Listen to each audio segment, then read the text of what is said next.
আমাদের বাংলাদেশ এয়ারপোর্টে দেখেন প্রবাসী ভাইদের মালামালের সাথে কতটা অন্যায় হয়, কতটা অবিচার হয়, কতটা জুলুম হয়।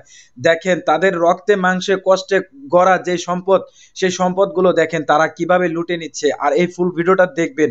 যদি ভিডিওটা ভালো লেগে থাকে অবশ্যই লাইক কমেন্ট শেয়ার করে দিবেন, আর আপনার মূল্যবান মতামতটা ভিডিওর কমেন্ট বক্সে অবশ্যই জানিয়ে যাবেন। আর প্রবাসী ভাইরা দেখেন অনেক কষ্টে আপনারা এই উপার্জন করেন, আর তাদেরই উপার্জনের দেখেন যে সম্পদগুলো আছে, দেখেন তারা কিভাবে লাকেজগুলো দেখেন স্ক্রু ড্রাইভার দিয়ে ভেঙে নিচ্ছে। তারা এটাকে খুলতে পারছে না, সেজন্য দেখেন লাকেজগুলোকে ভেঙে ভিতরে যত মালামাল আছে দেখেন কিভাবে, দেখেন তেলের বোতল বা বিভিন্ন রকমের যেই বোতলগুলো আছে দেখেন তারা কত কষ্ট করে কত পরিশ্রম করে এগুলোকে দেখেন কত সুন্দরভাবে প্রোটেক্ট নিয়ে প্যাকেটিং করে নিয়ে আসছে। আর দেখেন আমাদের বাংলাদেশের এয়ারপোর্টের মানুষগুলো কতটা ভয়াবহ, আর তারা কিভাবে পারলো যে প্রবাসী ভাইদের এই সম্পদগুলো কিভাবে এরকম ধ্বংস করে তাদের নিয়ে নিল দেখেন। আর এই ভিডিওটাতে কিন্তু অবশ্যই আপনারা কমেন্টে জানিয়ে যাবেন যে আসলে এই কাজটা কতটা খারাপ করেছে।